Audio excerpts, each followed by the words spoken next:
नमस्कार, आप देख रहे हैं रिपोर्ट कार्ड और आपके साथ मैं हूं राहुल अवस्थी। राजनीति में सपने दिखाना नेताओं का काम है।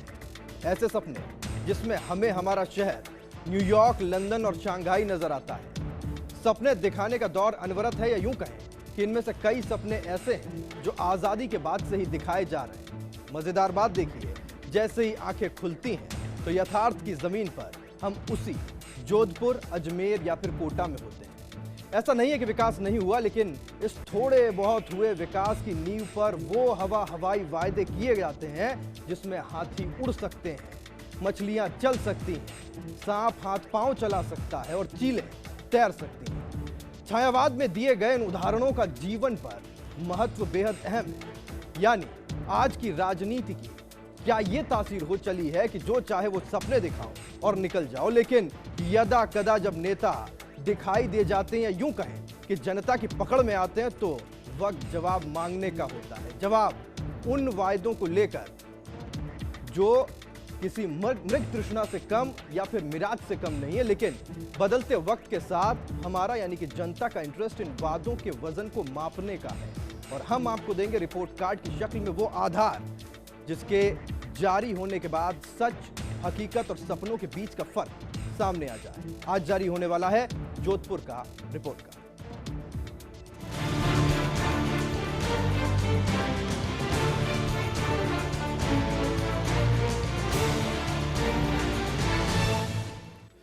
लोकसभा चुनावों की रणभेरी बजने के साथ ही अब दोनों ही पार्टियां अपना दमखम दिखाने में जुटी हुई हैं। इसी कड़ी में आज जारी हो रहा है जोधपुर सीट का रिपोर्ट कार्ड।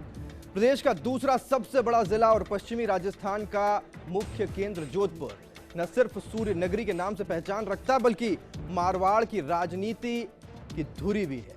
यहां से शुरू हुई जीत और हार की हवा का पूरे देश की राजनीति पर भी असर देखा गया है। ऐसे में सूर्य नगरी जोधपुर की इस हॉट सीट पर सभी की नजरें हैं। आइए पहले समझते हैं जोधपुर।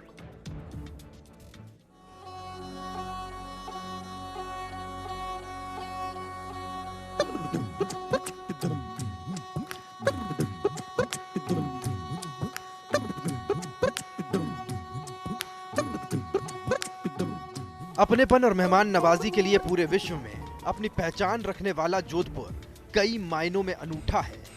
थार के द्वार पर बसे शाही शहर को सूर्य की सीधी किरणें पड़ने के कारण सूर्य नगरी के रूप में पहचान मिली। खान पान में मिठास के साथ ही यहाँ तीखा भी काफी पसंद किया जाता है। इसी कारण यहाँ का मिर्ची बड़ा शायद पूरे देश में अपना खास स्थान रखता है। मिर्ची बड़े की मिर्ची की तरह जोधपुर की राजनीति भी काफी तीखी है। यहाँ की जनता ने ऐसे कई नेता दिए जो न केवल प्रदेश में बल्कि देश की राजनीति में भी अपनी विशेष योग्यता रखते हैं। जय नारायण व्यास, मथुरा दास माथुर, बरकतुल्ला खान, परसराम मदेरणा, राम सिंह बिश्नोई, खेत सिंह जैसे नेताओं की कांग्रेस के सिरमौर गांधी परिवार के साथ नजदीकियां रही हैं, तो वर्तमान में प्रदेश के पूर्व मुख्यमंत्री अशोक गहलोत ऐसे नेता हैं जिन पर गांधी परिवार का वरदहस्त है। जोधपुर सीट परिसीमन के बाद काफी रोचक हो गई है। वैसे तो जोधपुर जिले में कुल 10 विधानसभा क्षेत्र आते हैं, लेकिन बात लोकसभा की करें तो इस सीट में 8 ही विधानसभा क्षेत्र आते हैं। वर्तमान में जोधपुर संसदीय सीट को राजपूत बाहुल्य सीट माना जाता है। जातिगत आंकड़ों की बात करें तो यहाँ करीब 3.5 लाख राजपूत, 2.5 लाख मुस्लिम, 1.5 लाख विश्नोई, 2.5 लाख SC ST, 2 लाख ब्राह्मण और इसके अलावा जाट, माली और वैश्य समाज के मतदाता हैं। पिछले चुनावों में राजपूत, मुस्लिम, SC ST और मूल OBC मतों के एकीकरण के कारण ही चंद्रेश कुमारी को विजय श्री हासिल हुई थी। संसदीय क्षेत्र जोधपुर की बात करें तो जोधपुर सीट से कांग्रेस के टिकट पर चंद्रेश कुमारी जीत कर आए। कुल मतदाता 16,99,157 है। महिला मतदाताओं की बात करें तो 8,03,360 महिला मतदाता हैं। वहीं पुरुष मतदाता 8,95,837 है। जीत का मंत्र राज परिवार और राजपूत समाज के इर्द गिर्द घूमता है। वहीं जोधपुर संसदीय क्षेत्र में 8 विधानसभा क्षेत्र हैं, जबकि जिले में 10 विधानसभा सीटें हैं। परिसीमन के बाद जोधपुर जिले की जाट बाहुल्य विधानसभा बिलाड़ा, ओसियां और भोपालगढ़ को पाली संसदीय सीट में शामिल कर दिया गया। तो वहीं राजपूत बाहुल्य मानी जाने वाली जैसलमेर जिले की पोकरण सीट को जोधपुर संसदीय क्षेत्र में शामिल कर दिया गया। इतिहास भले ही कुछ भी रहा हो, लेकिन हालिया विधानसभा चुनावों में 8 में से 7 सीटों पर भाजपा ने कब्जा किया था। ऐसे में यह बढ़त यहां के परिदृश्य को काफी कुछ साफ कर देती है। जोधपुर लोकसभा सीट पर विधानसभा के गणित की बात करें तो जोधपुर शहर से कैलाश भंसाली भारतीय जनता पार्टी की टिकट पर जीत कर आए। सूरसागर से सूर्यकांता व्यास भारतीय जनता पार्टी की तरफ से जीत कर आई। वहीं सरदारपुरा एकमात्र ऐसी सीट रही जहां से पूर्व मुख्यमंत्री अशोक गहलोत ने जीत हासिल करते हुए कांग्रेस की लाज बचाई। लूणी सीट का जिक्र करें तो जोगाराम पटेल बीजेपी के टिकट पर जीत कर आए। शेरगढ़ से बाबू सिंह राठौड़ भारतीय जनता पार्टी के टिकट पर जीते। फलौदी का जिक्र करें तो यहां से भारतीय जनता पार्टी जीती और पब्बा राम बिश्नोई विधानसभा पहुंचे। पोकरण विधानसभा क्षेत्र की बात करें तो यहां से भारतीय जनता पार्टी के टिकट पर शैतान सिंह राठौड़ ने भाजपा का परचम फहराया। वहीं लोहावट विधानसभा सीट से गजेंद्र सिंह खींवसर भारतीय जनता पार्टी के टिकट पर जीत कर आए। हालांकि सियासी तस्वीर फिलहाल भाजपा के पक्ष में जरूर नजर आ रही है, लेकिन इस तथ्य को भी झुटलाया नहीं जा सकता कि जोधपुर सीट पर राजपूत समाज का वोट बैंक निर्णायक भूमिका अदा करता है। ऐसे में वर्तमान सांसद चंद्रेश कुमारी का राजपूत समाज से होना और पूर्व नरेश गज सिंह की बहन होने का फायदा उन्हें पिछले चुनावों में मिला। यहाँ की जनता ने उन्हें सिर आंखों पर बिठाया, लेकिन इस बार हालात बदले से हैं। कांग्रेस पार्टी की अंदरूनी गुटबाजी का नुकसान उसे विधानसभा चुनावों में उठाना पड़ा था। सिर्फ पूर्व मुख्यमंत्री अशोक गहलोत ही अपनी विधानसभा सीट बचा पाए थे। ऐसे में चंद्रेश कुमारी के चुनाव नहीं लड़ने की स्थिति में कांग्रेस को उम्मीदवार चयन के लिए भी काफी मशक्कत करनी पड़ सकती है। तो देश प्रदेश की राजनीति में मारवाड़ अपनी एक अलग पहचान रखता है। मिर्जी बड़े और हेरिटेज के लिए मशहूर शहर को निहारने हर साल लाखों सैलानी यहां पर पहुंचते हैं। राव जोधा द्वारा बसाए गए इस शहर को पहले कांग्रेस का गढ़ माना जाता था, लेकिन वो कहते हैं ना कि राजनीति की बालू के उड़ने का रुख जनता के मिजाज की हवा तय करती है। जो जोधपुर कांग्रेस का गढ़ था, अब वही जोधपुर संसदीय सीट कांग्रेस के लिए चुनौती बन चुकी है।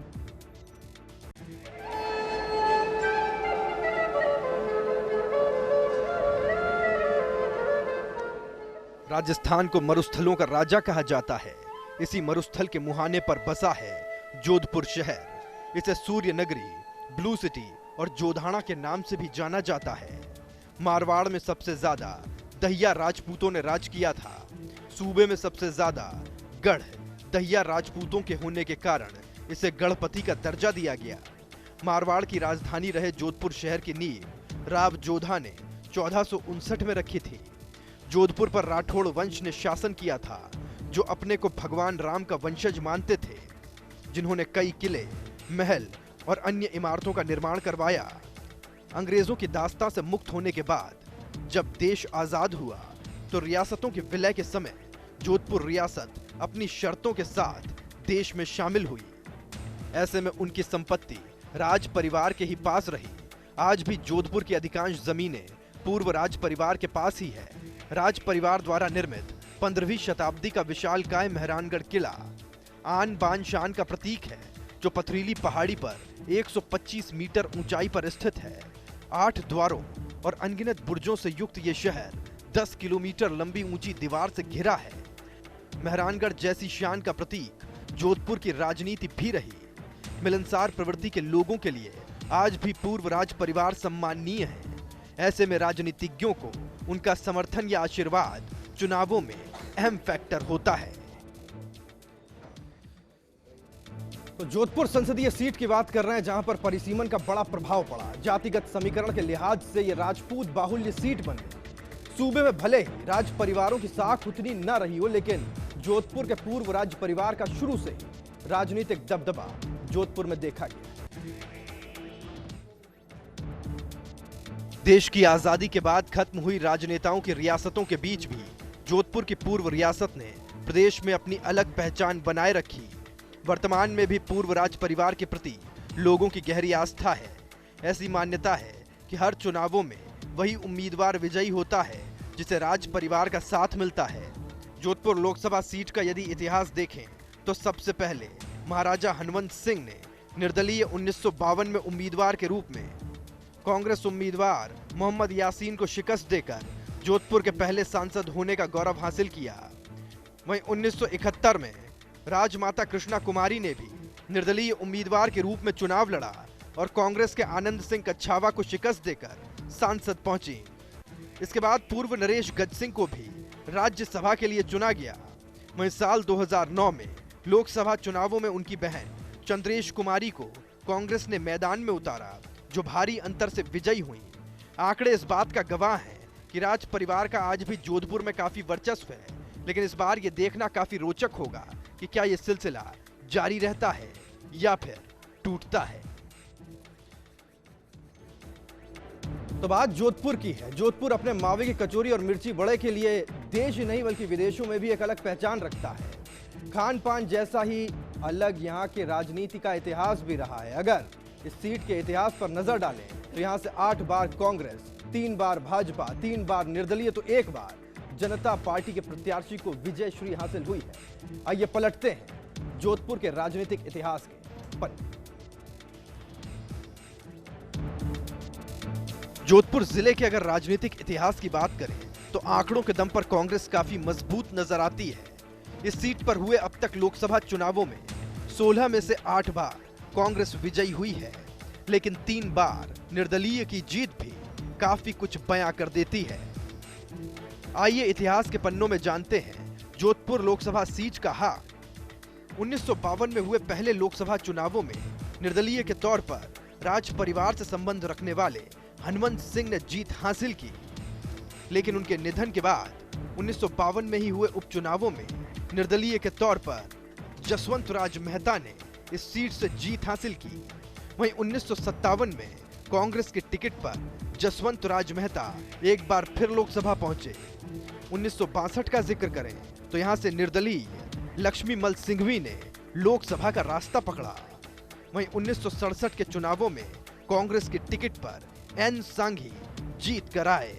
1971 के चुनाव में राजमाता कृष्ण कुमारी निर्दलीय के तौर पर जीत कर आए। वहीं 1977 में बीएलडी के टिकट पर रणछोड़ दास गट्टानी ने जीत हासिल की। 1980 का चुनाव एक नए राजनीतिक चेहरे को लेकर आने वाला था। कांग्रेस के टिकट पर अशोक गहलोत ने जीत हासिल करते हुए लोकसभा की राह पकड़ी और 1984 में एक बार फिर अशोक गहलोत लोकसभा पहुंचे। 1989 में भारतीय जनता पार्टी के टिकट पर जसवंत सिंह जसोल लोकसभा पहुंचे। वहीं 1991 में अशोक गहलोत ने कांग्रेस के टिकट पर एक बार वापस जीत हासिल की। 1991 से लेकर 1998 तक 3 बार लगातार अशोक गहलोत कांग्रेस के टिकट पर लोकसभा पहुंचे। वहीं 1999 में जसवंत सिंह बिश्नोई ने भाजपा की टिकट पर अपना परचम फहराया और 2004 के चुनावों में भी जसवंत सिंह बिश्नोई अपनी जीत दोहराने में कामयाब रहे। वहीं पिछले लोकसभा चुनावों का जिक्र करें तो राज परिवार से आने वाली चंद्रेश कुमारी कांग्रेस के टिकट पर लोकसभा पहुंचने में कामयाब रही। तो जोधपुर संसदीय सीट का इतिहास भले ही कांग्रेस के पक्ष में रहा हो, लेकिन पार्टी में अंदरूनी गुटबाजी के चलते फिलहाल हालत पतली है। जोधपुर संसदीय सीट पर इस बार भाजपा काफी मजबूत दिखाई पड़ती है। अब यह देखना दिलचस्प होगा कि क्या कांग्रेस इस बार अपनी सीट को बचा भी पाती है या फिर भाजपा अपना परचम लहराने में कामयाब रहती है। तो जोधपुर के इतिहास को हम समझ चुके हैं। आगे हम समझने की कोशिश करेंगे कि फिलहाल लोगों का कहना क्या और इस बीच सांसद के बारे में लोगों की प्रतिक्रिया क्या और सांसद खुद अपने को लेकर क्या कहते हैं। एक छोटा सा ब्रेक, फौरन लौट रहे हैं, रिपोर्ट कार्ड जारी।